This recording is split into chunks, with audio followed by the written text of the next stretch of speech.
They said Precinct 18 was untouchable, a fortress where badges were licenses for brutality, where evidence vanished on command, and where even judges bowed to corrupt officers' demands. For 20 years, they'd perfected their operation.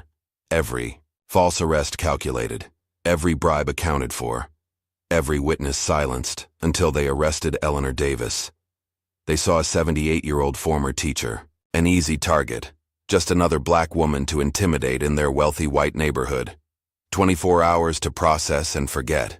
Instead, they gave her a front-row seat to their entire corrupt empire.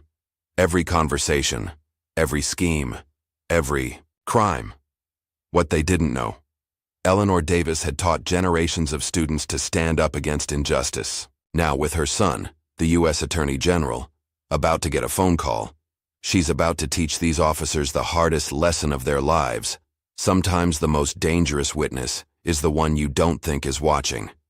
Just before we get back to it, I'd love to know where you're watching from today. And if you're enjoying these stories, make sure you're subscribed, because tomorrow's special episode is one you definitely don't want to miss. The late afternoon sun cast long shadows across the pristine aisles of Thompson's Market, an upscale grocery store nestled in the heart of Oakwood Heights. Eleanor Davis adjusted her pearl necklace, a retirement gift from her former students, as she carefully examined the fresh produce. At 78, she carried herself with the same dignity that had commanded respect in her classroom for over 4 decades.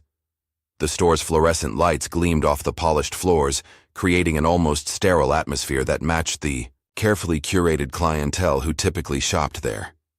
Eleanor noticed the sideways glances from other shoppers, but paid them no mind. After all, she'd lived in this city longer than most of them had been alive.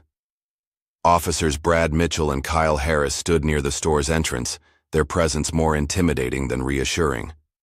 Mitchell, a stocky man with close-cropped blonde hair and cold blue eyes, nudged his partner as Eleanor moved between the aisles. "Look at her," Mitchell muttered, his voice low but carrying an edge. "She doesn't belong here." Harris, younger and eager to prove himself, straightened his spine. "Want to check it out?" They approached Eleanor as she examined a bunch of organic bananas, their footsteps deliberately heavy on the tile floor. Eleanor looked up, her expression composed despite the sudden tension in her shoulders. "Ma'am," Mitchell's voice carried that false politeness that had always set Eleanor's teeth on edge. "We've received some complaints about suspicious activity in the store." Eleanor set the bananas down carefully, her movements measured and deliberate. "I'm simply shopping, officer. I've lived in this city for over 50 years. "Really?" Harris's skepticism dripped from every syllable. "And you often come to this particular store?" "I go where I please, young man," Eleanor replied, her teacher's voice emerging naturally. "This market carries specific items I need for my Sunday dinner." The store manager, Thomas Parker, a man whose pressed shirt couldn't hide his obvious discomfort, approached the group. His eyes darted between the officers and Eleanor, clearly having made his choice about whose side to take. "She's been wandering the aisles for nearly an hour," Parker offered, though Eleanor had arrived barely 20 minutes ago. "Several customers have expressed concern." Eleanor's hand tightened on her purse strap. "That's absolutely false. I've only just arrived, and I have my receipt from the parking meter to prove it." Mitchell stepped closer, invading Eleanor's personal space. "Let's see some ID, ma'am." As Eleanor reached for her purse, Mitchell suddenly grabbed her arm. The force of his grip sent her stumbling backward, and before she could regain her balance, he shoved her. Eleanor fell hard against the display of carefully stacked oranges, sending them rolling across the floor. "Stop resisting!" Mitchell shouted, though Eleanor hadn't moved a muscle except to break her fall. "I'm not—" Eleanor started, but Harris was already pulling her arms behind her back, the handcuffs biting into her wrists. Near the checkout counter, a young black man named Jordan Carter had his phone out, recording the entire incident. His hands shook with anger, but he kept the camera steady, documenting every moment of the injustice unfolding before him. Mitchell spotted him and broke away from Eleanor, storming toward Jordan. "Delete that video right now." "I know my rights," Jordan started, but Mitchell grabbed his phone, twisting his arm until Jordan's fingers released their grip. Delete it, or you'll be joining her downtown, Mitchell growled, shoving the phone back into Jordan's hands and watching as the young man, shoulders slumped in defeat, erased the evidence. Eleanor watched this exchange through eyes that had seen too many similar scenes over her lifetime. She remained dignified even as Harass roughly pulled her to her feet, even as other shoppers pretended not to see, even as the manager began directing his employees to clean up the scattered produce, as if that were the real tragedy. "I want to speak to your supervisor," Eleanor said clearly, her voice carrying across the now silent store. Mitchell laughed, the sound ugly and sharp. "Lady, you'll be lucky if we don't add assaulting an officer to your charges." They marched her through the store, past wide-eyed cashiers and customers who suddenly found their shopping lists fascinating. Outside, the late afternoon had turned golden, the kind of beautiful day that usually brought people out to their porches. But the sidewalks were mysteriously empty as the officers pushed Eleanor toward their patrol car. Eleanor noticed both officers' body cams had their lights off. "Your cameras aren't running," she observed. "Technical difficulties," Harass smirked, sharing a knowing look with his partner. The drive to Precinct 18 was deliberate and slow, designed to disorient. They took turns Eleanor knew led nowhere, making what should have been a 15-minute trip stretch to nearly an hour. She sat silently in the back, memorizing every turn, every street name, every detail that might matter later. Inside the precinct, the fluorescent lights buzzed overhead, casting harsh shadows across worn linoleum floors. The booking area smelled of stale coffee and desperation. Officer Mitchell filled out his report with dramatic flourishes, occasionally chuckling to himself as he embellished the story. "Let's see," he muttered loud enough for Eleanor to hear. Subject became combative when approached, attempted to strike officer, resisted arrest. Eleanor sat perfectly straight in the hard plastic chair, her wrists still bound behind her. "Back. Those are lies and you know it." A desk sergeant wandered over, coffee cup in hand. "What have we got here?" "Disturbing the peace, resisting arrest, assault on an officer," Mitchell listed off, each charge more ridiculous than the last. "Had to take her down when she tried to attack me with a produce display." The sergeant barely glanced at Eleanor, before nodding. "Booker.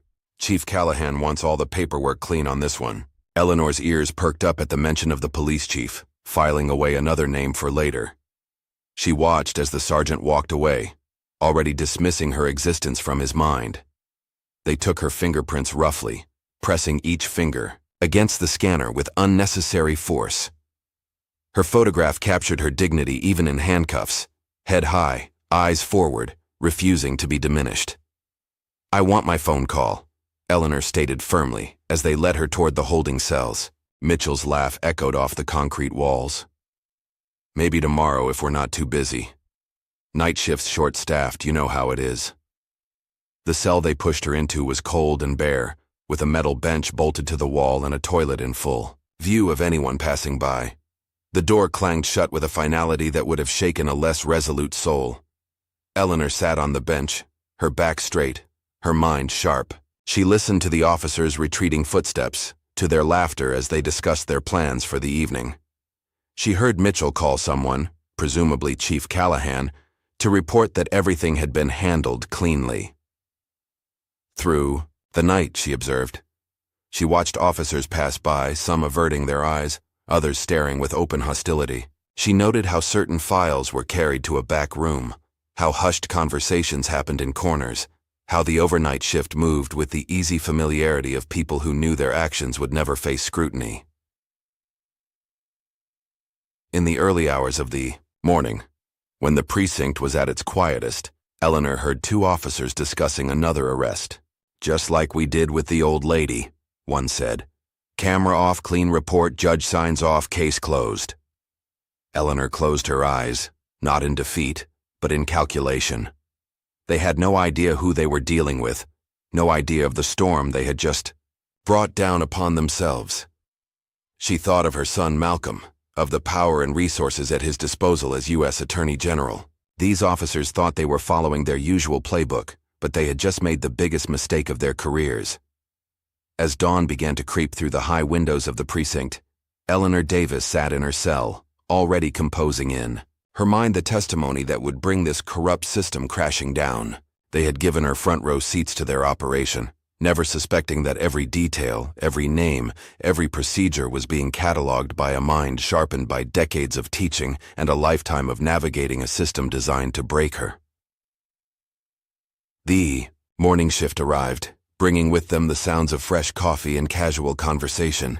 Eleanor heard Mitchell clock out, his voice carrying down the corridor as he joked with the incoming officers about the troublemaker in cell 3. Little did he know, the real trouble was just beginning. Through it all, Eleanor maintained her dignity, her resolve, and most importantly, her awareness. Every laugh, every comment, every procedural violation was another nail in their coffin. They thought they were teaching her a lesson about staying in her place. Instead, they were providing her with all the evidence she would need to teach them. One final lesson about justice, power, and the consequences of underestimating a 78-year-old former teacher who had spent her life fighting battles, just like this one. The stage was now set for a confrontation that would shake the department to its core, though none of them knew it yet. As the morning sun finally broke through the precinct windows, Eleanor Davis allowed herself a small smile. They had given her exactly what she needed, a front row seat to their corruption and the motivation to tear it all down. Dawn had broken over Precinct 18, but Eleanor Davis remained alert in her holding cell, gathering every scrap of information she could. The morning shift brought new faces, new conversations, and new evidence of the corruption that seemed to permeate every corner of the building. Officer Mitchell's voice carried down the corridor as he finished his shift report. "Make sure the old lady stays put until we get all the paperwork straight. Don't want any complications." Eleanor watched through the cell bars as a group of officers gathered near the coffee machine, their voices carrying in the early morning quiet. Detective James Wilson, a heavy-set man with thinning gray hair, gestured animatedly while speaking to two younger officers. "You wouldn't believe how easy it is," Wilson chuckled, stirring his coffee. "Plant a little something in their car.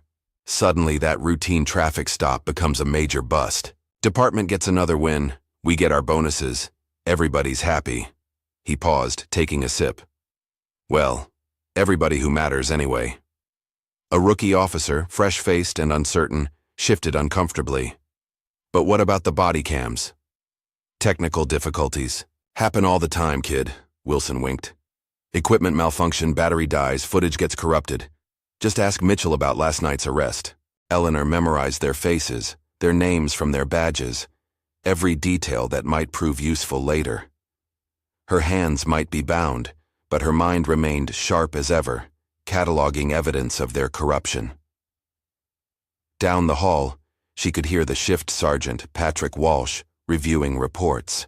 "Mitchell's write-up on the Davis arrest needs some tweaking, make it cleaner, more believable. Add a witness statement from that store manager. What's his name? Parker? Yeah, get him to sign whatever we put in front of him." "Already done," another voice responded. "Parker's got a history of shoplifting complaints at his store. Wouldn't want those to suddenly get investigated, would he?" Eleanor's cell was positioned near the evidence room, giving her a perfect vantage point to observe the comings and goings of officers. She watched as Detective Wilson entered with a cardboard box labeled Evidence Case Number 4789. Through the partially opened door, she could see him removing items, replacing them with others, carefully adjusting the contents before resealing it. A female officer, Detective Lisa Carter, according to her badge, passed by Eleanor's cell, her steps slowing as she glanced inside. Unlike the others, her expression held a hint of concern, maybe even guilt. She continued to the evidence room where Wilson was still working. "You can't keep doing this, James," Lisa's voice carried clearly to Eleanor's cell. "One day, someone's going to notice." Wilson's laugh was dismissive. "Been doing it for 15 years, Lisa. Nobody notices because nobody wants to notice. Chief Callahan certainly doesn't care as long as our numbers look good." Lisa's response was cut short by the arrival of Officer Harass, who burst into the evidence room with nervous energy. "Chief wants all body cam footage from last night deleted. Says it's a direct order from above." "Above?" Lisa questioned. "You mean the mayor?" "Higher," Harris lowered his voice, but Eleanor could still hear him clearly. Judge Whitaker called personally. Says this needs to disappear completely. Eleanor's eyebrows rose slightly at this new information. A judge involved in the cover-up added another layer to the corruption she was uncovering. She closed her eyes, appearing to doze but listening intently as Harris continued. The judge says we need to make sure this case sticks. Can't have any loose ends floating around. Wilson's response was immediate. What about that kid with the phone? The one Mitchell caught recording? Being handled, Harris assured him. We've got his details. One wrong move, and he'll find himself facing some serious charges. Throughout the morning, Eleanor observed a steady stream of officers entering and leaving the evidence room, each carrying files or evidence bags, each participating in what was clearly a well-established system of corruption. She watched as they casually altered reports, deleted footage, and fabricated evidence, all while joking about their weekend plans as if this was just another day at the office. Around noon, the atmosphere in the precinct shifted. Police Chief Bob Callahan had arrived, his presence announced by the sudden straightening of spines and nervous glances among the officers. Eleanor watched through her cell bars as he strode down the corridor, his silver hair perfectly combed, his uniform pristine. Callahan stopped at the sergeant's desk, his voice carrying an edge of concern. The mayor's office called. Wants to make sure everything's under control here. All handled, Chief, Walsh assured him. Mitchell's report is clean, body cam footage is gone, and we've got witness statements backing our version of events. Good, Callahan nodded. Judge Whitaker's going to expedite the paperwork. We need this wrapped up quickly before anyone starts asking questions. The chief's phone rang, and Eleanor watched as he answered it, his expression changing from confidence to concern. Yes, Mr. Mayor. No, sir, everything's under control. The judge is handling it personally. Yes, sir, I understand the importance. After hanging up, Callahan gathered his senior officers for a meeting in his office. Eleanor couldn't see them, but their voices carried through the ventilation system to her cell. Listen up, Callahan's voice was tense. Mayor Kensington wants this situation contained. If word gets out about what's been happening in this precinct, we're all finished. The Davis arrest needs to be handled perfectly. No mistakes, no loose ends. What about the store's security footage? Someone asked. Already taken care of, another voice responded. Technical malfunction. Everything from yesterday afternoon is gone. Eleanor heard papers shuffling, then Callahan's voice again. I'm meeting the mayor and Judge Whitaker at Morton's Steakhouse tonight. We need to make sure we're all on the same page before this goes any further. The meeting continued, with officers discussing various cases they needed to clean up and evidence that needed to disappear. Eleanor remained still, absorbing every word, every name, every detail of their corrupt operation. As afternoon turned to evening, Detective Lisa Carter passed by Eleanor's cell again, this time slowing to a stop. She glanced both ways down the corridor before approaching the bars. Mrs. Davis, she spoke softly. Are you all right? Do you need anything? Eleanor met her eyes steadily. I need to make my phone call. It's been over 24 hours. Lisa hesitated, conflict clear on her face. After another check of the corridor, she pulled out a cell phone. Make it quick. If anyone asks, this never happened. Eleanor's fingers didn't shake as she dialed her son's number. Malcolm answered on the second ring. Mom, where are you? I've been trying to reach you. Malcolm. Eleanor's voice was low but clear. They're hiding something huge here, something that goes all the way to the top. What? Who's hiding what? Mom, where are you? Precinct 18, Eleanor replied, watching Lisa's nervous glances down the corridor. Son, I need you to listen carefully. These people think they're untouchable. They think no one's watching. But they've been sloppy, overconfident. I've seen enough in the last 24 hours to bring this whole department down. Malcolm's sharp intake of breath was audible. Precinct 18? Stay there, Mom. Don't sign anything. Don't give any statements. I'm coming. No, Eleanor's voice was firm. Don't come yourself. Send your team. This goes beyond just my arrest. They've got judges in their pocket, the mayor involved. They're destroying evidence as we speak. Lisa tapped Eleanor's shoulder, Urgently, someone was coming. Eleanor quickly finished her call. Malcolm, they're hiding something huge here. She handed the phone back to Lisa just as footsteps approached. Officer Mitchell appeared, his face twisting into a sneer when he saw Lisa near the cell. Getting friendly with the prisoner, Carter? Lisa straightened her spine. Just doing a welfare check. Protocol, you know. Mitchell's laugh was ugly. Protocol? Since when do we care about protocol in this precinct? After Lisa left, Mitchell leaned against the cell bars, his voice dropping to a threatening whisper. Hope you're enjoying your stay, Mrs. Davis. Judge, Whitaker's going to make sure it's a long one. Eleanor met his gaze calmly. Every hour I spend in this cell is another hour I spend watching you and your colleagues break the law. Mitchell's face reddened. Watch your mouth, old woman. Accidents happen in custody all the time. But Eleanor could see the first flicker of uncertainty in his eyes. She'd been quiet, observant, present for too many unguarded conversations. They'd been careless, overconfident, never considering that the elderly black woman in the holding cell might be more than she appeared. As night fell over Precinct 18, the energy in the building shifted again. Officers hurried through the corridors, their movements more urgent, their conversations hushed. Eleanor caught fragments of worried discussions about an upcoming meeting between the chief, the mayor, and the judge. Through it all, she sat quietly in her cell, a seemingly harmless old woman who had witnessed everything. They had given her front-row seats to their corruption, never suspecting that every detail was being carefully recorded by a mind sharpened by decades of teaching and a lifetime of fighting injustice. In the darkness of her cell, Eleanor allowed herself a small smile. They thought they were teaching her a lesson about staying in her place. Instead, they had given her exactly what she needed: evidence of their crimes, proof of their corruption, and most importantly, access to the very system they used to protect themselves. The storm was coming and none of them saw it approaching, but Eleanor Davis knew that by this time tomorrow, her son would have everything he needed to tear their corrupt empire apart. They had made a crucial mistake.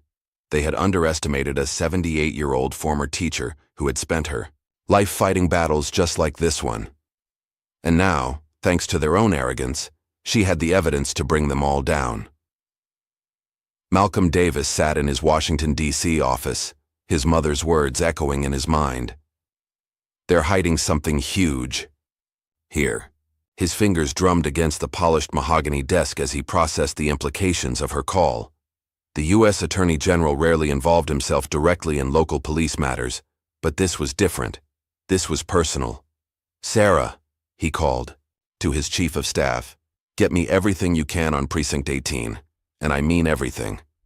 Sarah Williams, a sharp-minded woman in her 40s, who had worked with Malcolm for over a decade, was already moving. I'm assembling a team now. Do you want me to contact the local FBI office? Not yet. Malcolm's voice was measured, controlled. Let's see what we're dealing with first. And Sarah? Nobody outside this office knows about this. Not until we're ready. Within an hour, Malcolm's spacious office had transformed into a command center. Analysts pored over precinct records, financial statements, and complaint histories. The pattern that emerged was disturbing but not surprising: a steady increase in civil asset forfeitures, a suspicious number of dismissed complaints, and an unusually high rate of technical malfunctions with body cameras. Sir, one of his analysts called out, you need to see this. She pulled up a spreadsheet on her laptop. Precinct 18's arrest rates for minorities are 3 times higher than any other precinct in the city, but their conviction rates are nearly perfect. That's statistically impossible unless they're fabricating evidence, Malcolm finished, his jaw tightening. Keep digging. The phone on his desk rang, a secure line used only for sensitive matters. Davis, he answered. Mr. Attorney General, Mayor Kensington's voice oozed false concern. I just learned about an unfortunate incident involving your mother. I want to assure you this is all a misunderstanding. We're prepared to release her immediately with our sincerest apologies. Malcolm's laugh was cold. Mayor Kensington, I'm afraid it's far too late for that, but I appreciate you confirming your involvement in this matter. The mayor's sharp intake of breath was audible. Now, let's not be hasty. I'm sure we can work something out that benefits everyone. The only thing that would benefit everyone is a complete investigation of your precinct's practices, Malcolm replied. And that investigation begins today. He hung up before the mayor could respond, turning to Sarah. Get me Judge Thompson in the federal circuit. We're going to need some warrants. Across town, Detective Lisa Carter sat in her parked car outside Precinct 18, her hands shaking slightly as she stared at the USB drive on her passenger seat. Years of collected evidence, deleted body cam footage she'd managed to recover, copies of falsified reports, recordings of conversations about bribes and cover-ups. She'd been gathering it all, waiting for the right moment, the right person, to trust with it. Her phone buzzed. A text from Officer Mitchell. Chief wants everyone in early tomorrow. Big meeting about the Davis situation. Lisa picked up the USB drive, making her decision. She drove to a coffee shop 3 towns over, used their public Wi-Fi, and sent an encrypted email to the Attorney General's office. Then she drove home, taking a circuitous route to ensure she wasn't followed. Back in Washington, Malcolm's team was building their case. Sarah entered his office with a stack of printouts. We've got something. A detective from Precinct 18 just sent us a treasure trove of evidence. She's been collecting it for years. Malcolm spent the next hour reviewing the files. Video footage showed officers planting evidence. Audio recordings captured discussions of bribes, and spreadsheets detailed the protection racket they ran on local businesses. But it was the connection to Judge Whitaker that made Malcolm sit up straighter. Look at this, he pointed to a series of bank transfers. Every time Whitaker dismisses a case involving Precinct 18 officers, a large deposit appears in an offshore account linked to his wife's maiden name. Sarah nodded. And there's more. The mayor's been getting kickbacks from civil asset forfeitures. They're using a shell company to launder the money through local development projects. Malcolm stood, walking to the window that overlooked the city. They got sloppy, too comfortable, too confident. He turned back to his team. Let's make them uncomfortable. He picked up his phone, dialing a number he rarely used. This is Attorney General Davis. I need a team of federal marshals ready to move in the next hour, and get me Director Phillips at the FBI. The machinery of federal law enforcement began to move. Teams were assembled, warrants were prepared, and surveillance units took up positions around Precinct 18. Malcolm watched the pieces fall into place, knowing timing would be crucial. At Precinct 18, Chief Callahan was in a panic. He'd just received word that Eleanor Davis was the Attorney General's mother, and now his carefully constructed world was threatening to unravel. He paced his office, phone pressed to his ear. We need to get rid of her. Judge Whitaker's voice crackled through the line. Transfer her to maximum security, lose her in the system for a few days. Give us time to clean this up. Callahan wiped sweat from his forehead. And what happens when the feds come looking? They won't find anything, Whitaker assured him. We've done this before, but they hadn't done this before. Not with someone like Eleanor Davis, not with the Attorney General's office watching. Callahan knew it, even if he wouldn't admit it to Whitaker. He hung up and called in Officers Mitchell and Harass. We're transferring the Davis woman tonight. Maximum security at state prison. Mitchell's eyes widened. Sir, that's not standard procedure for... Since when do you care about procedure? Callahan snapped. Get it done. What none of them knew was that Detective Lisa Carter was listening outside Callahan's office, recording everything on her phone. As soon as the meeting ended, she sent another encrypted email to Malcolm's office. Malcolm received the warning just as he was preparing to leave for the day. Sir, Sarah burst into his office. They're planning to transfer your mother tonight. Maximum security. Like hell they are. Malcolm's voice was steel. He picked up his phone. Execute the warrants, now. Across the city, federal agents moved into position. Teams surrounded Precinct 18, while others headed for the homes of Judge Whitaker, Mayor Kensington, and Chief Callahan. The net was closing. Inside her cell, Eleanor heard the increased activity, the urgent footsteps, the nervous conversations. Officer Mitchell appeared with transfer papers. Time for a little trip, he sneered. but Eleanor could see the fear behind his bravado. Before Mitchell could open the cell, the precinct's front doors burst open. Federal marshals poured in, weapons drawn, badges displayed. "Federal agents, everyone stay where you are." The chaos that followed was almost beautiful in its precision. Officers were separated, phones and computers were seized, and files were secured before anyone could destroy them. Mitchell found himself face down on the floor, being cuffed by a marshal who showed none of the gentleness he'd denied Eleanor. Chief Callahan tried to run for his back office, likely heading for the shredder that had saved him so many times before. He made it 3 steps before being tackled by federal agents.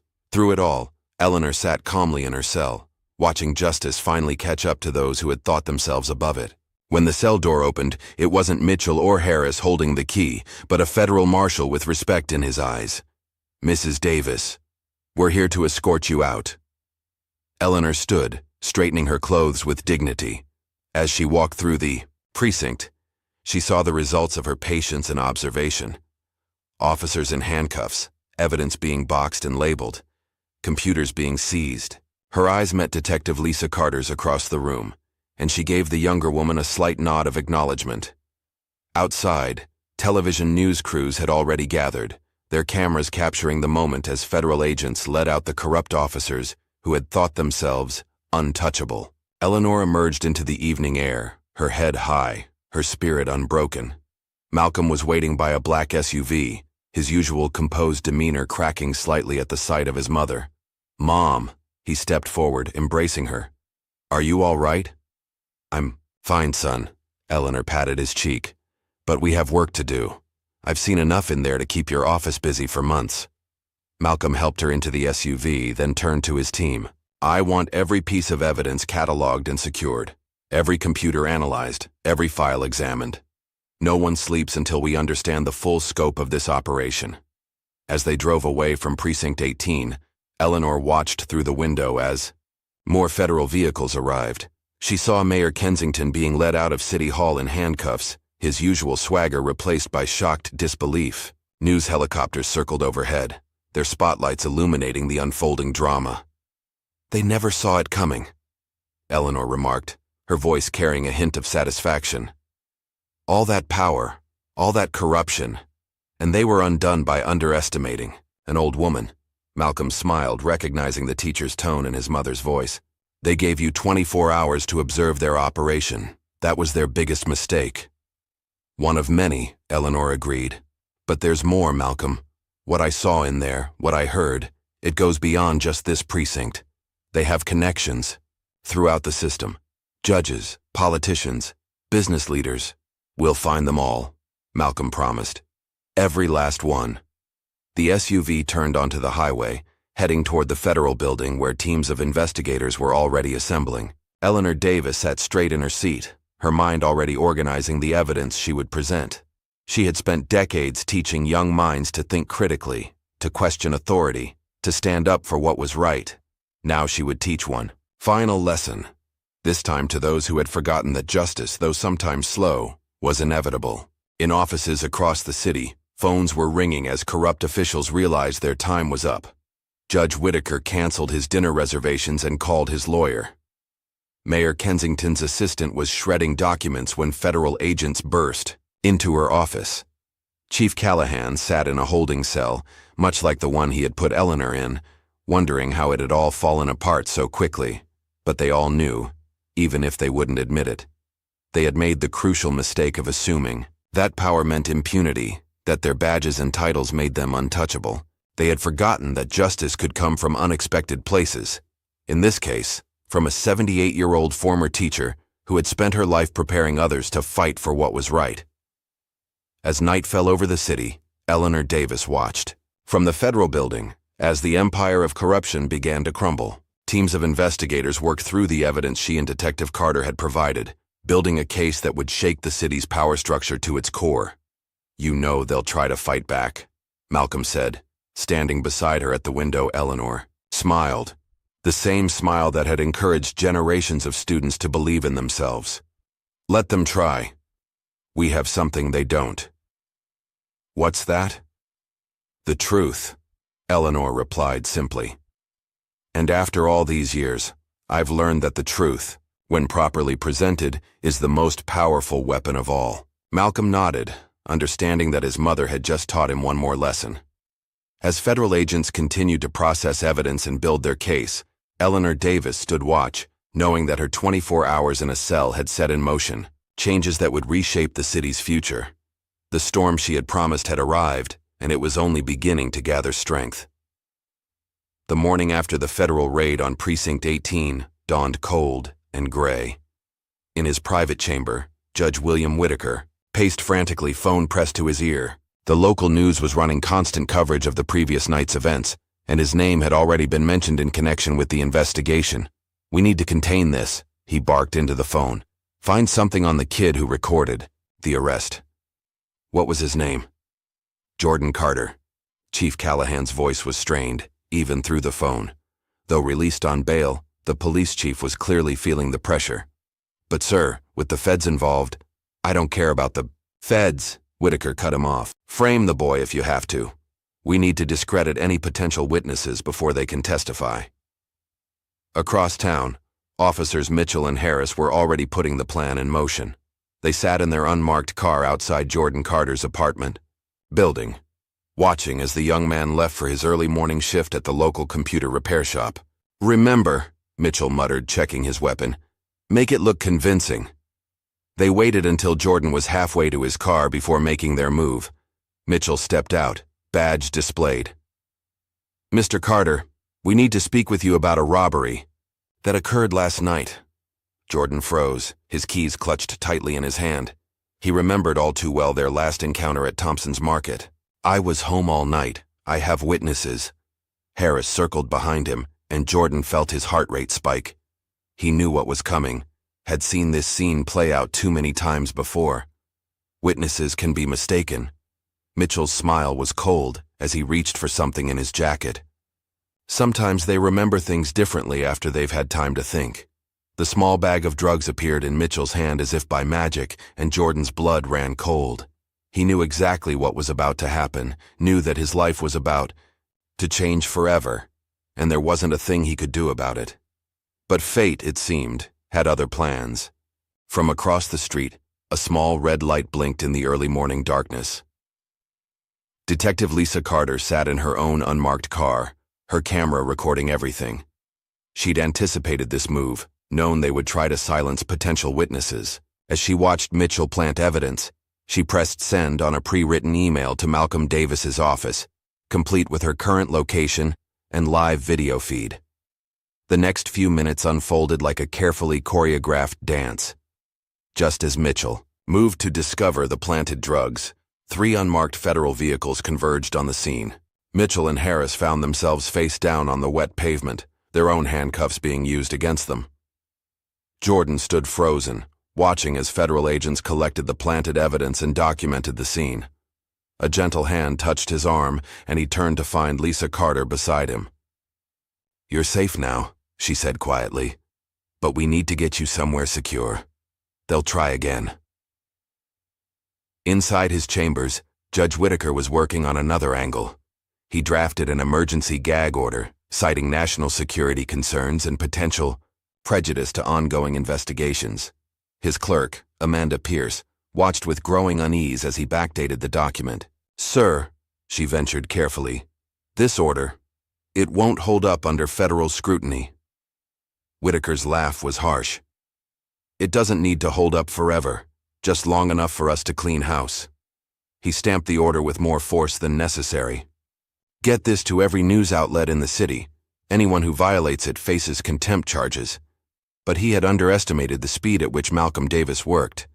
By the time the gag order reached the news desks, Malcolm had already leaked selected portions of the evidence to key journalists. The story was spreading like wildfire across social media, far beyond Whitaker's jurisdiction. At the federal building, Eleanor Davis sat with a team of investigators, methodically going through her statement. Every detail she had observed during her detention was being cross-referenced with Detective Carter's evidence and the precinct's own records. "Mrs. Davis," Special Agent Rachel Thompson leaned forward. "You mentioned overhearing conversations about a protection racket. Can you elaborate?" Eleanor's recall was perfect, her teacher's memory serving her well. Officer Wilson was quite proud of their system. Every business in their jurisdiction paid monthly security fees. Those who refused faced constant harassment, health code violations, parking tickets, mysterious break-ins. As she spoke, another team was following the money trail. The security fees had been laundered through a series of shell companies, all leading back to accounts controlled by Mayor James Kensington and his associates. The mayor himself was attempting damage control. He called a press conference on the steps of City Hall, his usual confident smile firmly in place despite the pressure. "These allegations are completely unfounded," he declared to the assembled reporters. "Mrs. Davis's arrest was unfortunate, but it was handled according to standard procedures. Any suggestion of systemic corruption is simply a misunderstanding." In the crowd, journalists who had received Malcolm's evidence package exchanged knowing looks. They had seen the proof, the doctored reports, the financial records, the recovered body cam footage. The mayor's words rang hollow against the weight of evidence mounting against him. But the real drama was unfolding at Precinct 18. Detective Lisa Carter had returned to clear out her desk, knowing her position there was now untenable. As she packed her belongings, she could feel the hostile stares of her former colleagues. Officer Sarah Turner, once a friend, approached her desk. "You betrayed us, Lisa.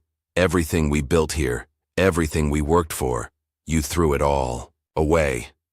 Lisa continued packing, her movements deliberate. "What we built was wrong, Sarah. What we worked for was corruption, pure and simple. We kept order." Sarah's voice was hard. "We made this city safe. Safe for whom?" Lisa finally looked up. "Safe for the wealthy? For the connected? What about people like Jordan Carter? Like Eleanor Davis? When were they ever safe in our city?" Before Sarah could respond, a commotion erupted in the hallway.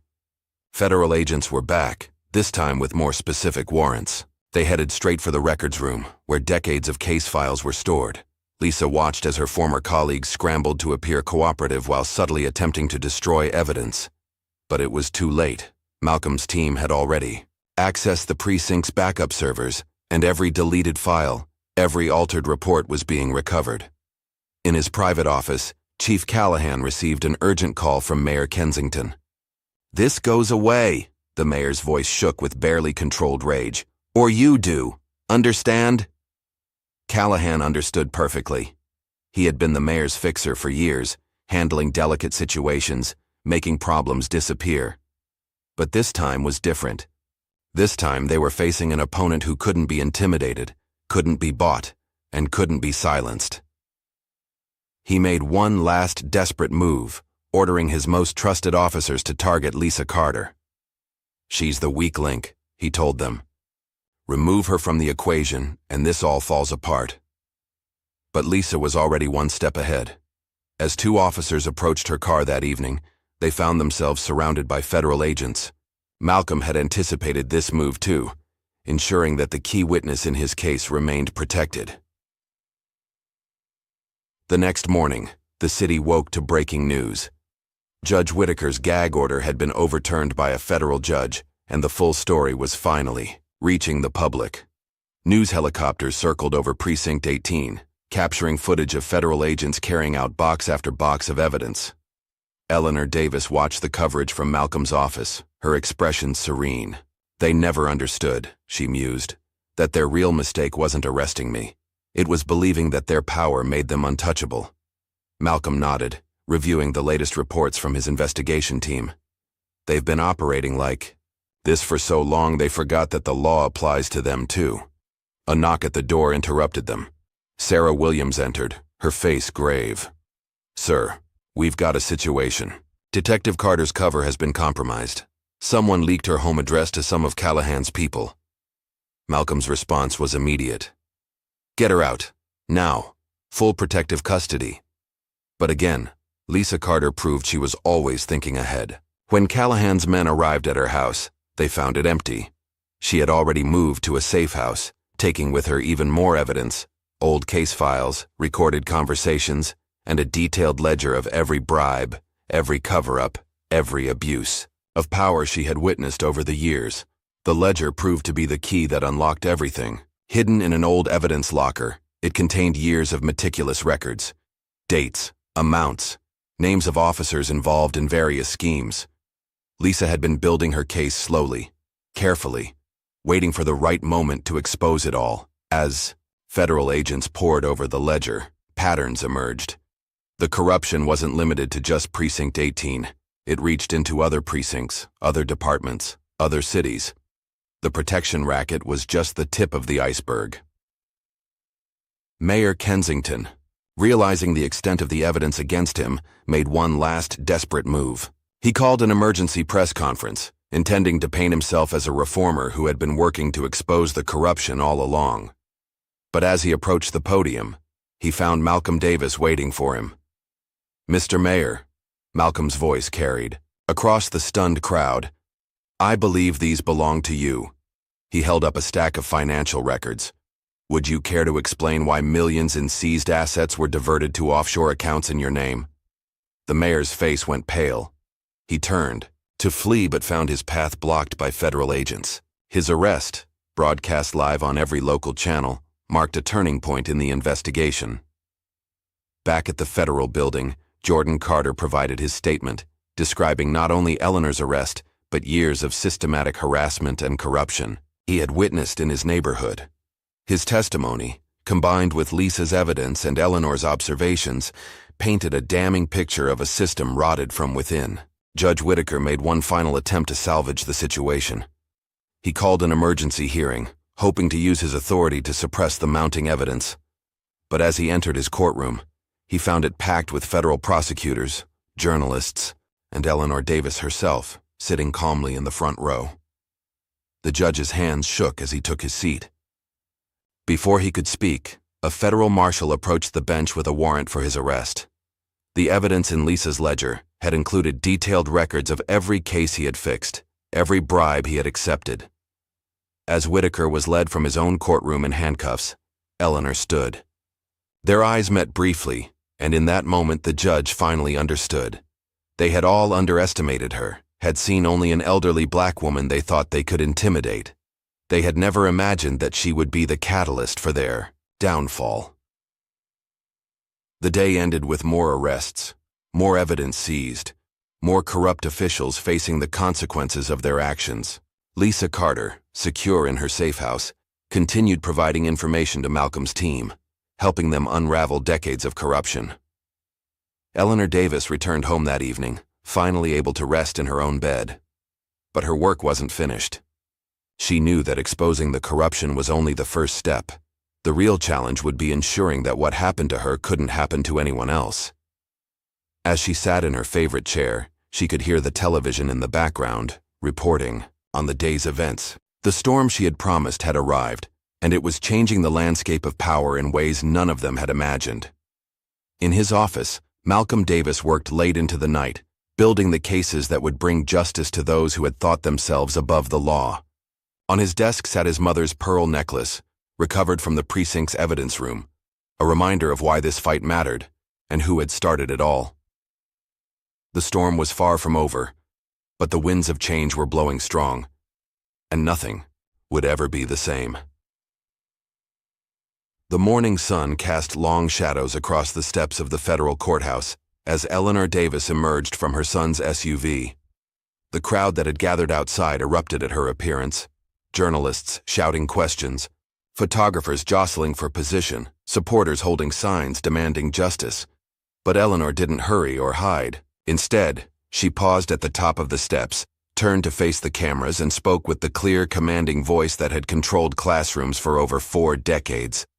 "I am not afraid," she declared, her words cutting through the chaos.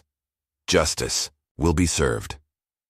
The statement was brief, but its impact was immediate. Social media exploded with clips of the 78-year-old former teacher staring down corruption with unwavering dignity. Inside the courthouse, Malcolm Davis watched the scene unfold on a monitor, a small smile playing at his lips. He knew that look in his mother's eyes. It was the same one she'd worn when facing down school board officials who tried to cut funding for disadvantaged students. But the morning's drama was just beginning. As Eleanor made her way through security, another figure burst through the courthouse doors. Angela Carter, Jordan's mother. Her face was streaked with tears, her hands trembling as she clutched a piece of paper. "Mrs. Davis," she called out, her voice breaking. "Please, I need your help. They're going to kill my boy." Eleanor reached for the woman's hands, steadying them in her own. "Tell me everything, Mrs. Carter." Angela's words tumbled out in a rush. Jordan, still in custody on fabricated robbery charges, had been transferred to a maximum security facility, known for its unfortunate accidents involving witnesses in police corruption cases. "He's just a boy," Angela sobbed. "He was just trying to help you." Malcolm, who had joined them in the courthouse lobby, took the transfer order from Angela's hands. His expression darkened as he read. "Judge Whitaker's signature," he noted. "His last act before being arrested." "Get him out." Eleanor's voice was steel. "Now." Malcolm was already moving, phone in hand. "Sarah, I need an emergency hearing, and get me everything we have on incident reports from that prison. Focus on witnesses who never made it to trial." The machinery of federal justice began to move, but they were racing against time. In his cell, Jordan Carter was already experiencing the special treatment reserved for those who crossed the thin blue line. The guards, many with connections to Precinct 18, made sure he understood just how alone he was. Back in the courthouse, Judge Rebecca Anderson's courtroom was filling up for what was supposed to be a routine hearing. Instead, she found herself facing an urgent motion from the U.S. Attorney General himself. "Your Honor," Malcolm stood before the bench, his presence commanding attention. "We have evidence that Jordan Carter's transfer was ordered specifically to prevent his testimony in an ongoing federal investigation." The prison's attorney, David Mike Thompson, rose to object. "Your Honor, this is simply a standard security procedure. Mr. Carter is charged with a violent felony. A felony fabricated by the very officers he was prepared to testify against," Malcolm countered, producing Lisa Carter's latest evidence, security footage showing officers Mitchell and Harris planting evidence at the scene of Jordan's arrest. "Judge," Anderson leaned forward, studying the footage carefully. After what seemed like an eternity, she spoke. "This court orders the immediate transfer of Jordan Carter to federal custody." But even as the order was being processed, another drama was unfolding in courtroom 3. Judge Whitaker might have been arrested, but his replacement, Judge Michael Sullivan, seemed determined to maintain the status quo. Eleanor's civil case against the police department was being systematically dismantled. "The court finds insufficient grounds for these allegations," Sullivan declared, his gavel falling with finality. "Case dismissed." Eleanor sat in the front row, her expression unchanged as her attorney immediately filed an appeal. They had anticipated this move. Sullivan's connections to the old guard were well documented. In Lisa's ledger, this dismissal was just another piece of evidence showing how deep the corruption ran. Malcolm, arriving from Jordan's hearing, was furious. "They're still trying to play by their old rules," he muttered to his mother. "They haven't realized the game has changed." "Then let's change it more dramatically," Eleanor replied, her voice carrying just far enough to reach the journalists in the gallery. The afternoon brought a new wave of revelations. A determined journalist named Rachel Stevens, working with the evidence Malcolm had leaked, published a devastating exposé. The article detailed not just individual acts of corruption, but an entire system designed to protect itself while preying on the vulnerable. The story spread like wildfire. Social media exploded with shared experiences. Other victims of Precinct 18's corruption coming forward, former officers speaking out, even court clerks revealing patterns of suspicious case dismissals. The wall of silence that had protected the corrupt system for so long was crumbling. In response, the police union called an emergency press conference. Their spokesperson, Frank Miller, stood before the cameras attempting to spin the narrative. "These allegations are an attack on every hard-working officer," he declared. "We stand behind our members." But his words rang hollow as more evidence emerged. Lisa Carter's ledger had been thorough, documenting not just crimes, but the system that enabled them. Each entry was a thread that, when pulled, revealed more corruption, more abuse, more lives destroyed by those sworn to protect them. The courtroom reconvened late in the afternoon, now packed with press and public alike. The tension was palpable as Eleanor took the stand. She had waited for this moment, prepared for it during those long hours in her cell. "Mrs. Davis," her attorney began, "please tell the court what you witnessed during your detention." Eleanor's testimony was devastating in its precision. She recounted conversations, described procedures, named names. Her teacher's memory served her well as she reconstructed the casual corruption she had observed. The gallery sat in stunned silence as she described officers joking about planting evidence, judges fixing cases, officials accepting bribes. Chief Callahan, seated at the defense table, began to sweat as Eleanor described overhearing his phone conversations about destroying evidence. His attorney passed him a note. "We need to discuss a deal." But it was too late for deals. Malcolm's team had been building their case methodically, using Eleanor's testimony as a framework to hang the mountain of evidence they had gathered. Financial records confirmed her account of bribes. Recovered body cam footage verified her description of events. Lisa's ledger provided dates and details that matched Eleanor's recollections perfectly. The prosecution began calling witnesses, small business owners who had paid protection money, citizens who had been falsely arrested, officers who had been forced to participate in the corruption or risk their careers. Each testimony built upon the last, creating a picture of systematic abuse that could no longer be ignored. During a brief recess, Eleanor sat in a small conference room with Malcolm and his team. The walls were covered with photos, documents, and diagrams showing the web of corruption they had uncovered. At the center was a photo of Precinct 18. "They thought the system would protect them," Malcolm observed, studying the evidence. "They never imagined it could be turned against them." Eleanor touched the pearl necklace at her throat, returned to her after being lost in evidence. "They forgot that systems can be changed, son. That's what I taught my students for 40 years." The afternoon session brought a parade of forensic accountants, detailing the complex financial schemes that had enriched Callahan, Judge Whitaker, and Mayor Kensington. The jury's eyes widened as the numbers grew. Millions in stolen assets, bribes paid through shell companies, evidence room property mysteriously disappearing. But it was the human cost that truly captured their attention. Jordan Carter, now safely in federal custody, testified about years of harassment and profiling. His voice shook as he described the night of Eleanor's arrest, the terror he felt when Mitchell threatened him, the helplessness of watching justice being perverted. "I knew what they would do to me," he said, his eyes meeting Eleanor's. "But I couldn't just watch, not again, not after seeing how they treated Mrs. Davis." The defense attorneys tried to shake his testimony, to paint him as a troublemaker with a grudge against police, but Jordan's sincerity, combined with the mountain of evidence supporting his account, made their efforts seem desperate and hollow. As the day drew to a close, the courtroom remained packed. Nobody wanted to miss a moment of what was becoming a historic dismantling of corruption. Eleanor sat in the front row, her posture perfect, her gaze steady, as more witnesses came forward. A former court clerk testified about being ordered to backdate documents. A businessman described how officers had demanded protection money, threatening his family when he refused to pay. A rookie cop, voice trembling, recounted being forced to falsify reports or face retaliation.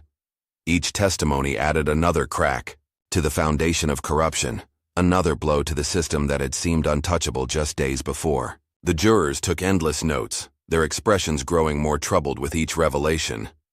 Chief Callahan watched his empire crumbling, his face growing paler with each damning testimony. His attorneys huddled around him, whispering urgently about plea deals and cooperation agreements. But Malcolm had already made it clear, there would be no deals, no easy outs, no quiet resignations. The day ended with a powerful piece of evidence, the recovered dashcam footage from Eleanor's arrest. The defense had claimed it was lost due to technical difficulties, but Lisa Carter had found it, buried deep in encrypted files. The footage showed everything: the unlawful arrest, the excessive force, the casual cruelty of officers who thought they would never be held accountable. As the video played, Eleanor watched the jury's reactions. She saw the shock in their eyes, the disgust on their faces, the growing understanding that this wasn't just about one arrest or one precinct. This was about a system that had failed its most fundamental purpose, to serve and protect all citizens equally. The judge called for adjournment as the sun was setting. Outside, the crowd had grown larger, with protesters demanding justice, mixing with reporters waiting for statements. Eleanor emerged into the fading light, her head high, her spirit unbroken. A young reporter pushed forward. "Mrs. Davis, how do you feel about today's testimonies?" Eleanor paused, considering her words carefully. "Today we saw the beginning of change," she said, her voice carrying across the crowd. "But it's only the beginning. True justice requires more than just punishing the guilty. It requires building something better in place of what was broken." As she walked to the waiting car, supported by her son's steady arm, Eleanor thought about all the lives touched by this corrupt system. She thought about Jordan Carter, about the business owners forced to pay bribes, about the innocent people sitting in cells based on falsified evidence. The storm she had promised was here, and it was doing more than just destroying the old order. It was clearing the way for something new, something better. And Eleanor Davis, 78 years old and unbowed, was leading the charge. Malcolm helped her into the car, then paused before closing the door. "You know they'll appeal. Try to drag this out." Eleanor smiled, the same smile that had encouraged countless students to believe in themselves, in justice, in the possibility of change. "Let them try," she said. "We have something they never expected." "What's that?" "The truth," Eleanor replied, "and the courage to speak it." As the car pulled away from the courthouse, Eleanor watched the crowd in the rearview mirror. Signs waved, cameras flashed, voices called for justice. The system that had seemed so impenetrable was cracking, its foundations shaken by the very people it had tried to silence. The battle wasn't over, but the tide had turned, and Eleanor Davis, former teacher turned catalyst for change, was ready for whatever came next. She had spent her life preparing others to fight for justice. Now she was showing them how it was done. The video hit social media at exactly 3:17 a.m. Grainy footage from inside the holding cells at the maximum security facility where Jordan Carter had been briefly detained. The timestamp showed it was from 2 days ago, and the images were brutal. Officers William Peters and Scott Davidson, both with known connections to Precinct 18, could be clearly seen entering Jordan's cell after the cameras were supposed to be off for the night. What they didn't know was that Lisa Carter had allies in the facility's IT department. The backup system she'd helped install years ago caught everything. The beating, the threats, the warnings about what happened to people who testified against police. Within hours, the footage was everywhere. Hashtags trended. Phone lines at the mayor's office crashed from the volume of calls. News helicopters circled over downtown as crowds began to gather spontaneously outside the courthouse, Precinct 18 and City Hall. Police Chief Callahan, under house arrest, but still monitoring. Police channels watched the situation spiral beyond his control. His phone rang, a secure line he thought couldn't be traced. "This ends now." Mayor Kensington's voice was tight with panic. "Every piece of evidence, every record, every file, destroy it all. I don't care how." But it was already too late. Federal agents had quietly secured every records room, every computer system, every evidence locker in the precinct. The mayor's order to destroy evidence only added another charge to the growing list against him. Inside his palatial office, Kensington was growing desperate. He'd called an emergency meeting with his biggest donors, the power brokers who had helped maintain the corrupt system for decades. They gathered in a private dining room at the exclusive Summit Club, 50 stories above the growing chaos in the streets. "Gentlemen," Kensington addressed the room of wealthy businessmen and civic leaders, "we have a situation that requires immediate attention. Our investment in this city's leadership is at risk." Richard Hamilton, a real estate developer who'd benefited from years of rigged zoning decisions, spoke first. "How much to make this go away? We can set up a fund, pay off whoever needs paying." "It's beyond that now," another donor, Banking executive William Foster interjected. The feds are involved. That changes everything. As they discussed options, none of them noticed the small red light blinking beneath the crystal centerpiece, another of Lisa Carter's carefully placed recording devices. Every word, every scheme, every admission was being transmitted directly to Malcolm Davis's office. Meanwhile, at the federal building, Malcolm's team was following the money. Financial analyst Jessica Reynolds had spent sleepless nights tracing the complex web of transactions that funded the corruption. Look at this. She pointed to a series of transfers on her screen. Every time the police conducted a civil asset forfeiture, the seized funds were supposed to go into city accounts. Instead, they were diverted through a series of shell companies. Final destination? Offshore accounts controlled by Kensington and his donors. The amounts were staggering. Millions of dollars meant for community programs, police training, and civic improvements had instead enriched the corrupt officials and their allies. The paper trail was complex but undeniable. Malcolm studied the evidence, his expression grim. How long has this been going on? At least 15 years, Jessica replied. Maybe longer. They got sloppy recently, probably thought they were untouchable. The investigation was expanding by the hour. More whistleblowers came forward, encouraged by Lisa Carter's example. A clerk from the permits office revealed how building inspections were rigged to favor certain developers. A former police dispatcher detailed how response times were deliberately delayed in neighborhoods that couldn't pay for enhanced protection. Each revelation fueled the public's anger. The crowds outside city buildings grew larger, more vocal. Signs demanded justice, reform, accountability. Local news crews broadcast live as protesters shared their own stories of encounters with corrupt officers. Inside his chambers, Judge Sullivan desperately tried to maintain control. He issued injunction after injunction, attempting to suppress evidence and silence witnesses. But federal judges overturned his orders as quickly as he could write them. His clerk, Mary Williams, watched with growing concern as the judge's behavior became more erratic. When he ordered her to backdate a series of documents, she quietly added another piece of evidence to the growing case against the corrupt system. The mayor made one last attempt to control the narrative. He called a press conference on the steps of City Hall, surrounded by carefully selected supporters. But as he approached the podium, the wind carried the sound of protesters' chants from the street below. "My fellow citizens," he began, his usual confident smile nowhere to be seen. "What we're witnessing is a misunderstanding blown out of proportion by media sensationalism and outside agitators." From the press corps, Rachel Stevens stood up. "Mr. Mayor, can you explain these bank transfers?" She held up documents showing millions moving from seized assets to private accounts. "Or perhaps you'd like to comment on this morning's conversation at the Summit Club." Kensington's face went pale. How could they know about that meeting? His eyes darted to his security detail, looking for an escape route, but federal agents were already moving through the crowd, warrant in hand. The mayor turned and ran, pushing, past staffers and reporters.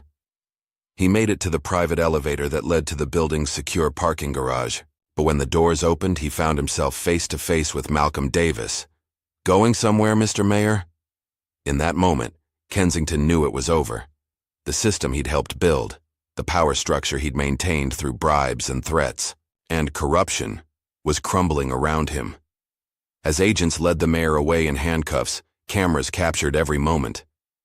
The image of the once powerful man, head bowed, being escorted to a waiting federal vehicle, became the symbol of the day's events. But the biggest revelation was yet to come. Federal agents raiding the mayor's mansion discovered a hidden room behind his private study. Inside were files dating back decades, detailed records of every bribe, every fixed case, every act of corruption that had helped maintain their power. He kept trophies, Sarah Williams remarked as she reviewed the files. Records of everyone he owned, everything he controlled. Malcolm nodded grimly. Probably thought it was insurance. Instead, he gave us everything we need to take down the entire network. The files revealed corruption far beyond what they'd initially suspected. Judges, politicians, business leaders. The tentacles of corruption reached into every corner of city government. Each document, each photograph, Each recorded conversation added another name to the investigation.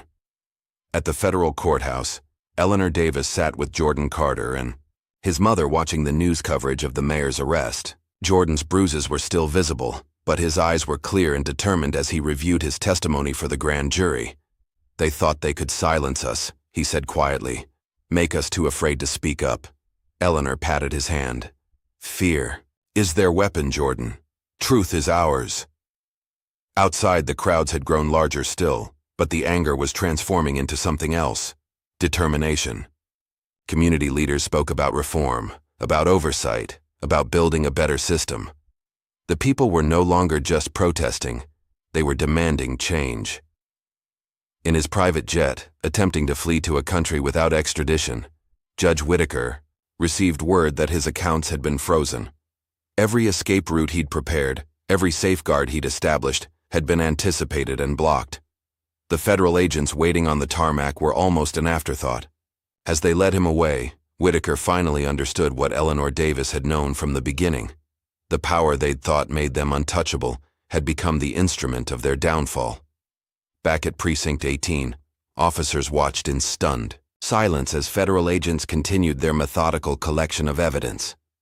Computers were seized, files were boxed, and decades of corruption were exposed to the light of day. Detective Lisa Carter, now under federal protection, provided the key to unlocking countless cases of abuse and corruption. Her testimony, combined with her years of collected evidence, painted a picture of systematic failure that could no longer be ignored. It wasn't just about the money, she explained to federal investigators. It was about power, the ability to control people's lives, to decide who deserved justice and who didn't. The investigation expanded beyond the city limits. Other precincts, other jurisdictions, other power structures came under scrutiny. The pattern that emerged was clear. What had happened at Precinct 18 wasn't an anomaly. It was a symptom of a deeper problem. Malcolm Davis worked through the night, coordinating with federal prosecutors to build cases that would stick. The evidence was overwhelming, but he knew from experience that power didn't surrender easily. "They'll fight back," he warned his team. "They still have resources, allies, influence. We need to be thorough. No loose ends." In the holding cells of the federal building, the enormity of their downfall was beginning to sink in for the arrested officials. Mayor Kensington, separated from his designer suits and creature comforts, looked every bit his age. Chief Callahan, no longer in command, sat silently in his cell, refusing to speak even to his lawyers. But it was Judge Whitaker who finally broke. After decades of wielding power from the bench, of deciding others' fates while enriching himself, he found himself facing justice from the other side. "I want to make a deal," he told federal prosecutors. "I can give you names, dates, details, people you don't even know about yet." Malcolm listened to the judge's desperate offer with cold satisfaction. "No deals," he replied. "You had years to do the right thing. Now you face the consequences." The day ended with more arrests, more evidence seized, more corrupt officials facing the justice they had denied others. Lisa Carter, from the safety of her protected location, continued providing information to Malcolm's team, helping them unravel decades of corruption. Eleanor Davis watched it all unfold with the patience of someone who had spent a lifetime fighting for change. She knew that exposing corruption was only the first step.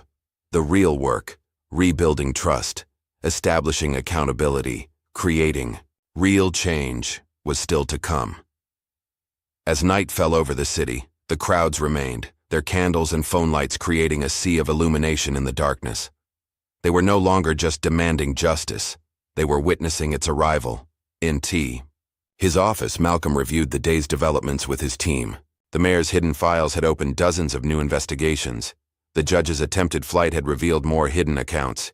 Each arrest led to new revelations, new connections, new evidence of corruption.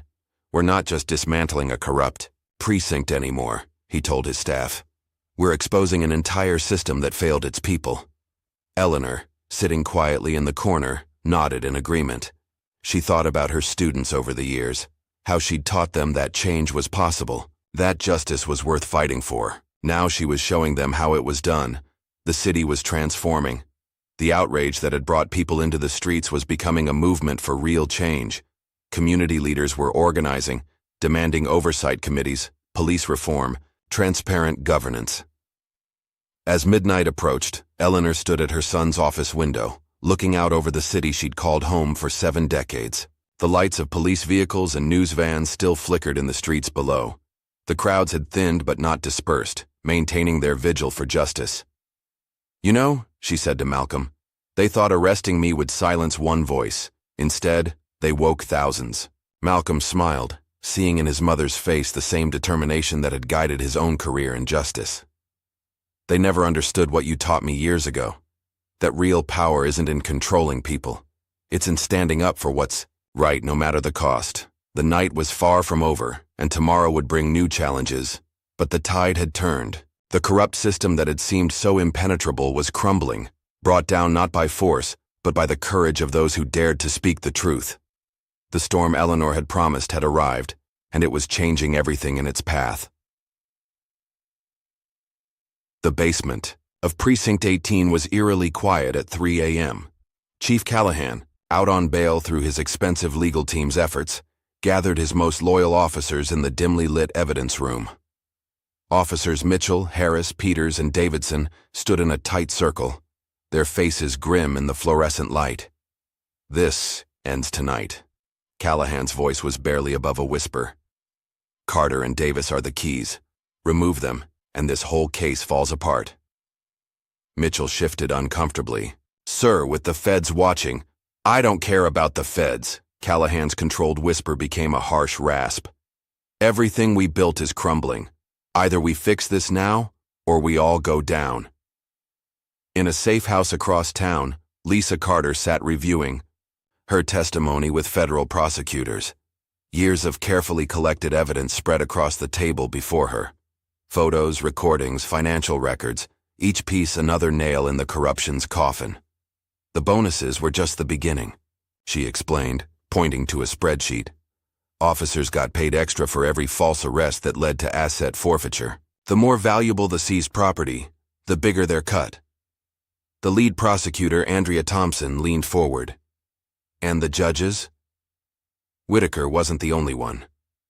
3 other judges were on the payroll. They'd dismiss complaints against officers, approve questionable warrants, whatever was needed.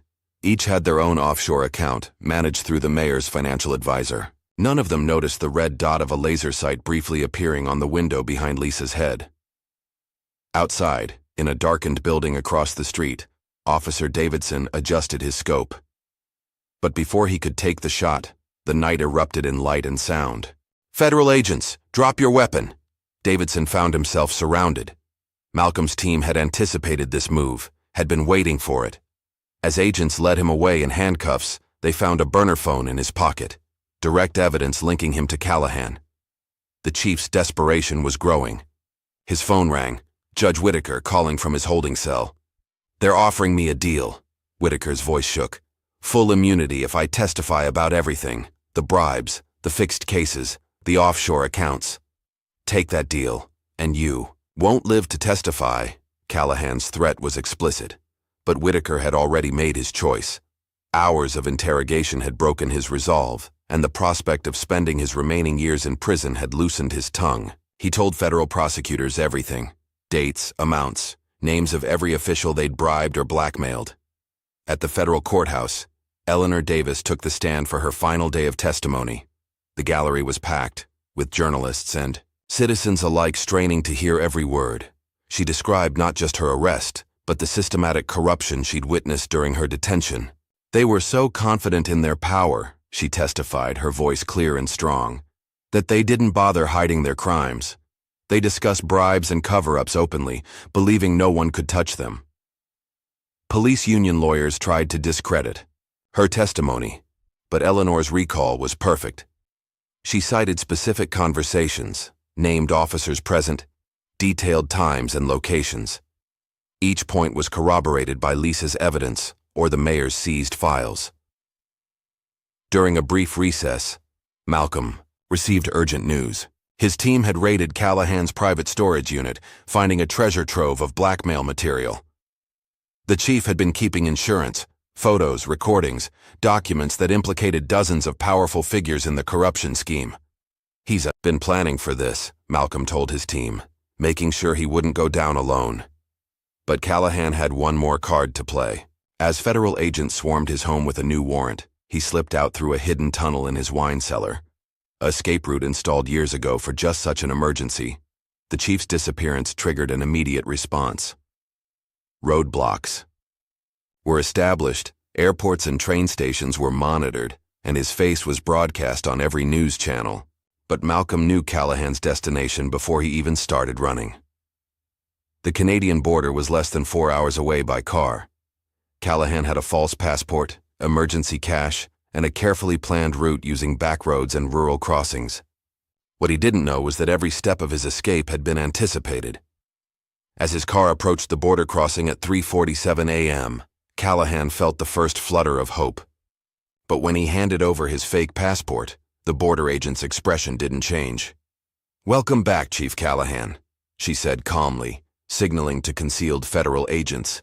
The former police chief's arrest was unlike any he'd conducted.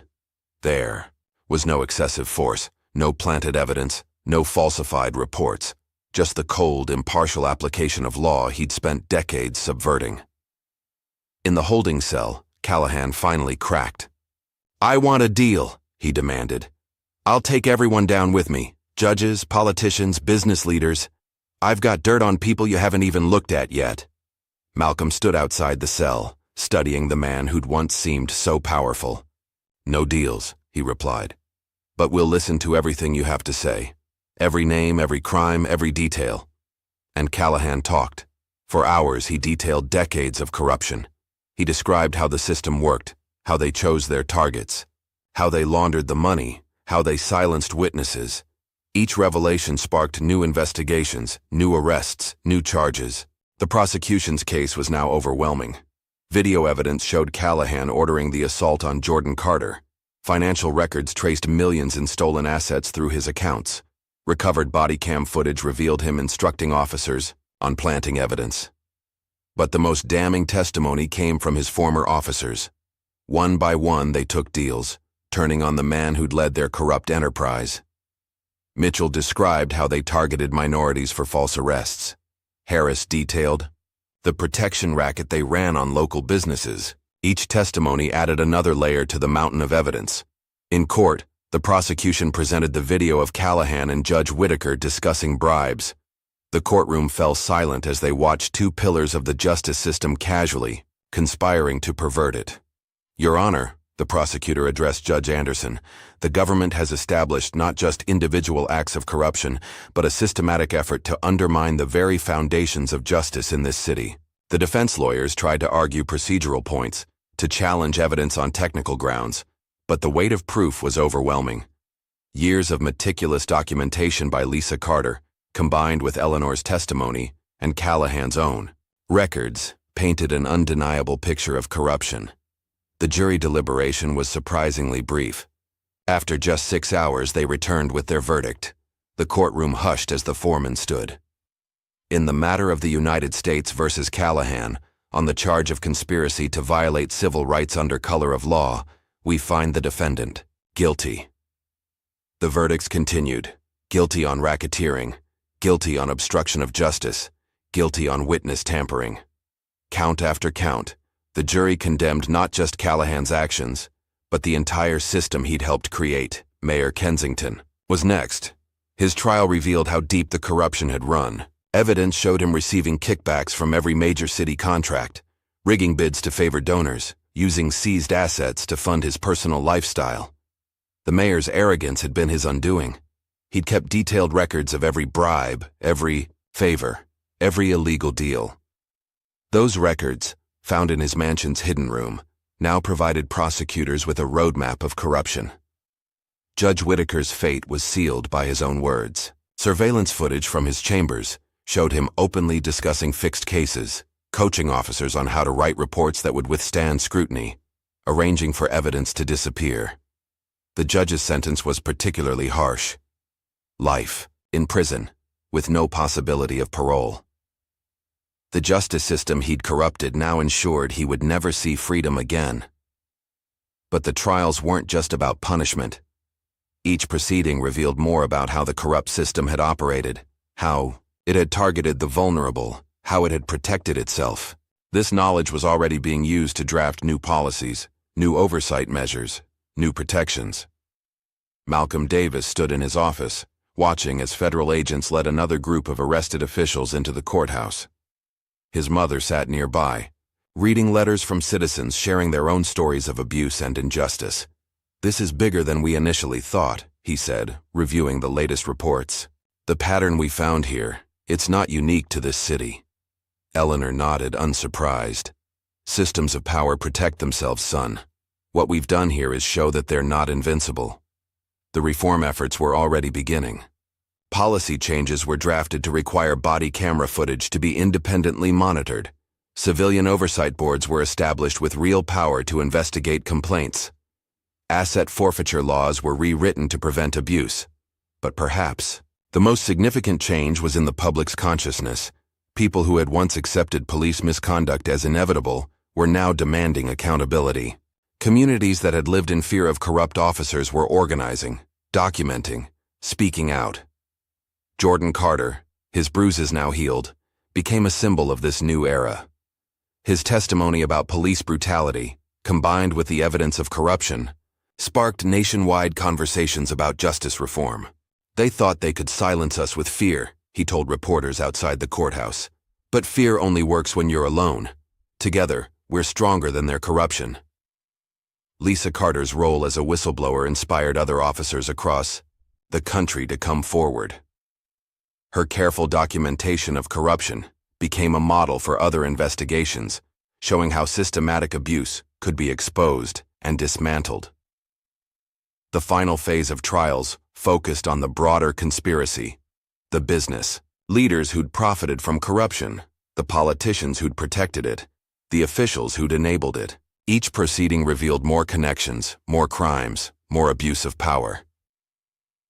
Richard Hamilton, the real estate developer, was convicted of bribing officials to ignore building code violations.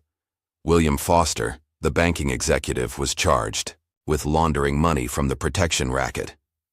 One by one, the powerful figures who'd thought themselves untouchable faced justice.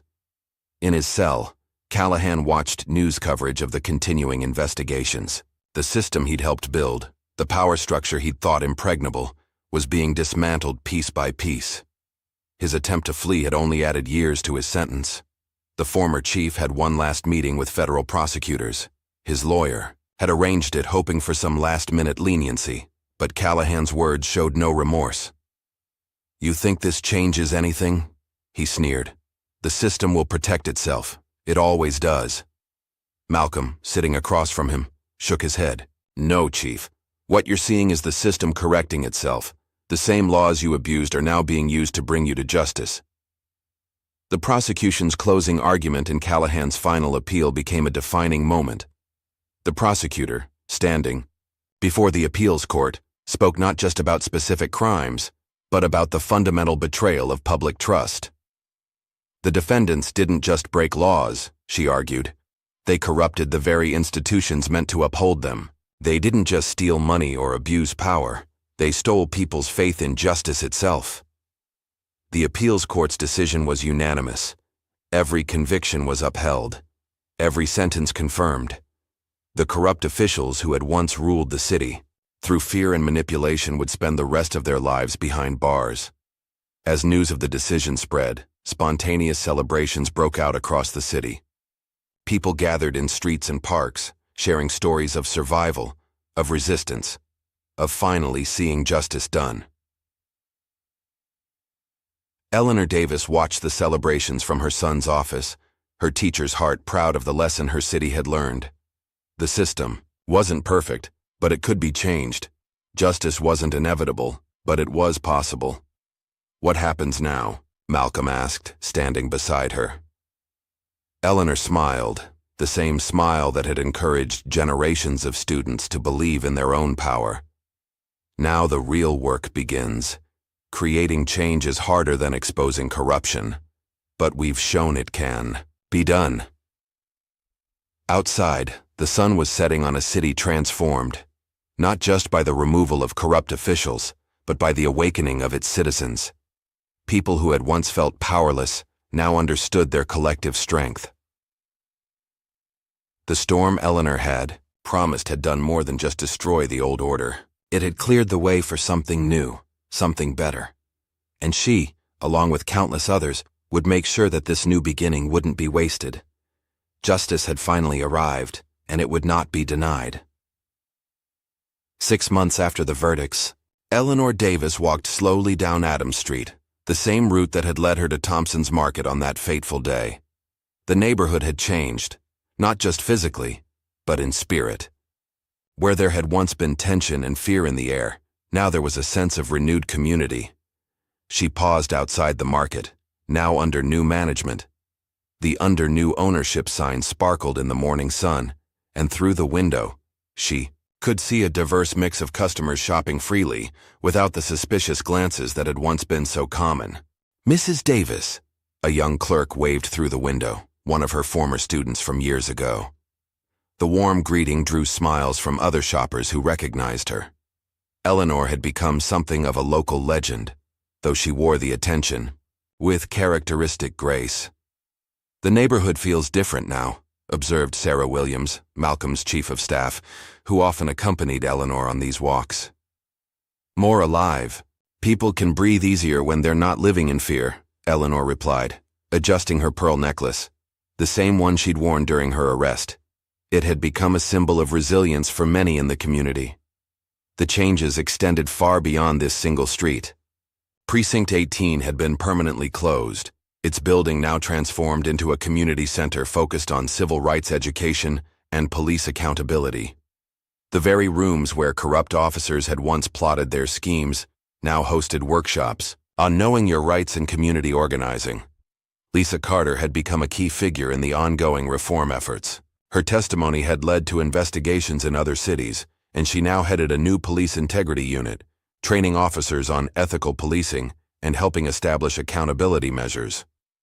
"The old system was built on fear," Lisa explained to a group of rookie officers during a training session.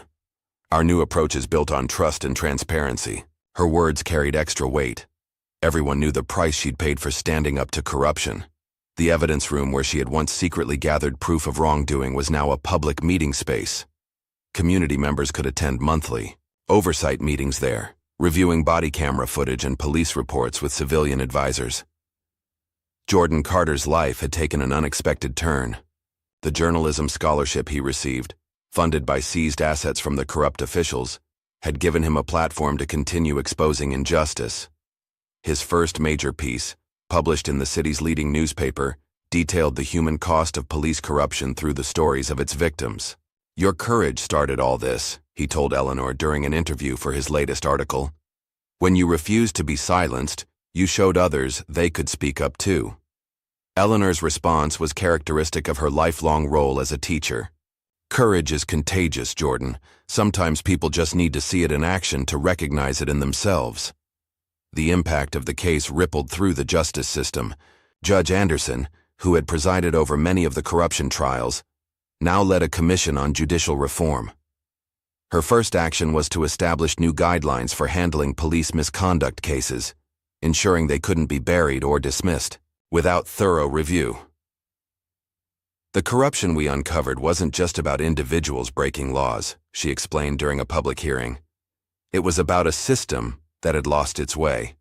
Our reforms must address both." In federal prison, former Chief Callahan watched these changes unfold on the news. His power, once seemingly absolute, had crumbled completely. The officers who had once fearfully followed his orders now testified against him in ongoing investigations.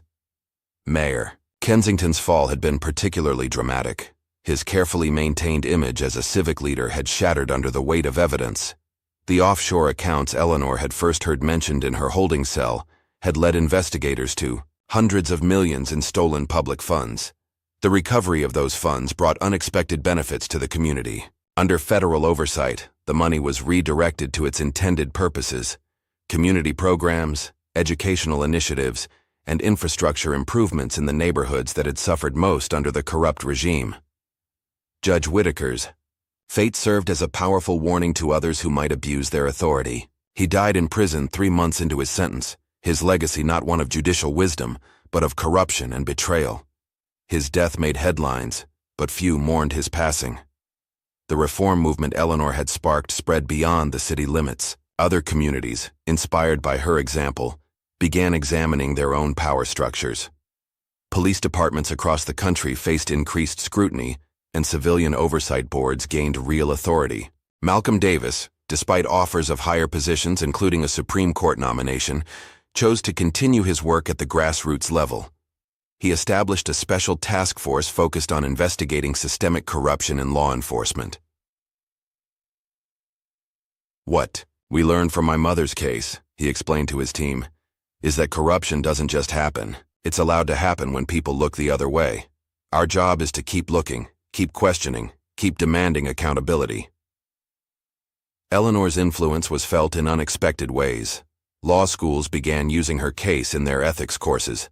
Police academies incorporated lessons learned from the investigation into their training programs. Community organizations developed new strategies for documenting and challenging abuse of power. The former evidence locker where she had heard officers plotting corruption now housed a civil rights library. On its walls hung photos documenting the community's struggle for justice, including one of Eleanor standing dignified in handcuffs, her head held high. Detective Lisa Carter's role as a whistleblower inspired others to come forward. A network of police integrity officers formed across the country, sharing information and strategies for identifying and preventing corruption. Her detailed documentation methods became a model for internal affairs departments nationwide. "What Eleanor Davis taught us," Lisa often said in her training sessions, "is that the most powerful weapon against corruption is the truth. Not hidden, not whispered, but spoken openly and backed with evidence." The changes weren't just institutional. Community attitudes shifted as people realized they had power to demand accountability. Neighborhood watch groups evolved into civilian oversight committees. Local businesses that had once paid protection money now contributed to community improvement funds. Jordan Carter's journalism career flourished as he continued investigating systemic injustice. His articles exposed similar patterns of corruption in other cities, leading to more investigations and reforms. The scholarship program named in his honor helped other young journalists focus on investigative reporting. "Every story matters," he told his fellow reporters. "Every voice deserves to be heard." That's what Mrs. Davis showed us when she refused to be silenced. The community center that replaced Precinct 18 became a model for similar transformations across the country. Its programs focus not just on civil rights education, but on building bridges between law enforcement and the communities they served. Officer Sarah Turner, who had once challenged Lisa Carter's decision to expose corruption, now led training sessions on ethical policing. Her perspective had shifted dramatically after seeing the positive changes reform had brought to the community. "We were wrong," she admitted during a public forum. "We thought power meant control, but real power comes from trust, from serving the community, not dominating it." Eleanor's pearl necklace, which had been lost in evidence during her arrest, became a symbol of resistance to injustice.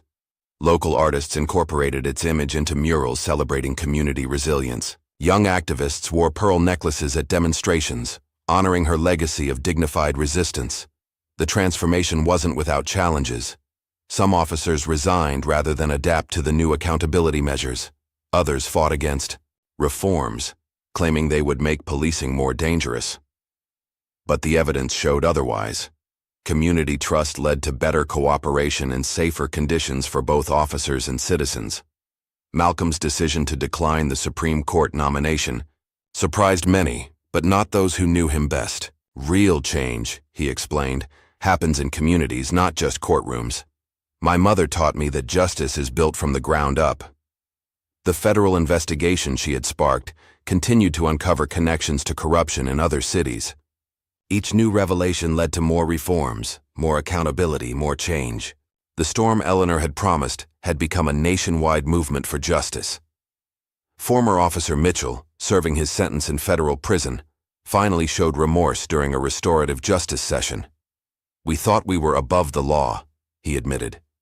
Mrs. Davis showed us that no one is untouchable when people stand together for justice.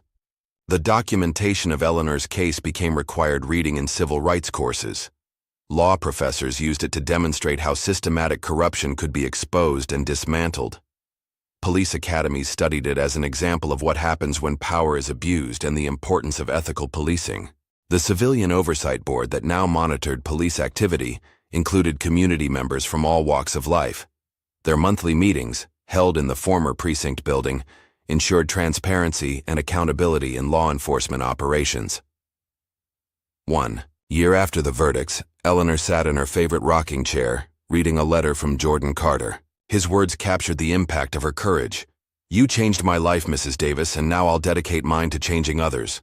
Your lesson wasn't just about standing up to corruption. It was about believing in the power of truth to transform communities." She smiled, remembering all the students she had taught over her 40 years in the classroom. This final lesson about justice, courage, and the power of standing firm in the face of corruption might have been her most important. The community continued to heal and grow stronger. New businesses opened in storefronts that had once paid protection money. Community gardens sprouted in vacant lots that had been neglected under the corrupt regime. People gathered freely on streets that had once been zones of fear. Lisa Carter's police integrity unit became a national model. Departments across the country sent officers to learn from her experience. The detailed records she had kept during the corruption investigation were studied as examples of how to document and expose systematic abuse of power. The seized assets from corrupt officials continued to fund community improvements. Parks were renovated, schools received new resources, and youth programs flourished. The money that had once enriched corrupt officials now served the people it was meant to help. Eleanor's influence extended beyond her immediate community. Civil rights organizations studied her case as an example of how one person's courage could catalyze systemic change.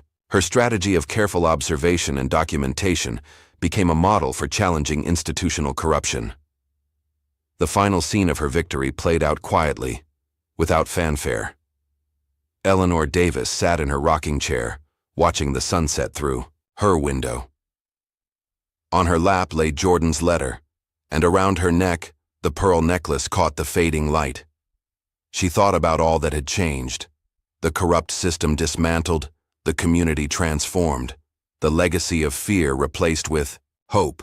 But more importantly, she thought about what remained constant: the power of truth, the importance of courage, and the endless work of building justice. The fight wasn't over. It never really would be. But Eleanor Davis had shown that victory was possible, that systems could be changed, that justice could prevail. Her story would continue to inspire others to stand up, speak out, and demand accountability. As darkness fell, she smiled, knowing that somewhere in the city, someone else was finding the courage to stand up for what was right. The storm she had promised had done its work, clearing the way for something new to grow, and in that growth lay the true measure of her victory. How many Eleanor Davises are out there right now, silently watching corruption unfold, gathering evidence, waiting for their moment to speak truth to power? How many systems still need to be exposed? The battle for justice never truly ends. It just finds new warriors to fight it. Like and subscribe to join us for more incredible true stories of courage and transformation. Hit that notification bell to be part of our growing community of justice seekers.